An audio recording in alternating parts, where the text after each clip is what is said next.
move in one direction, in one unison, precisely to place the contagion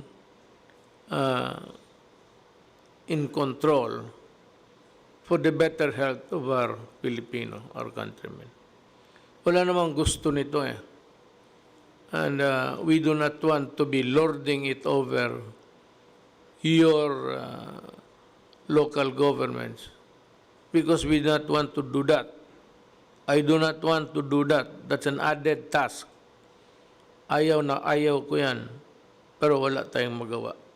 Sundin lang natin. Ang ibig sabihin, wag kang magbiyahe ng sarili mo sa Tagalog ba.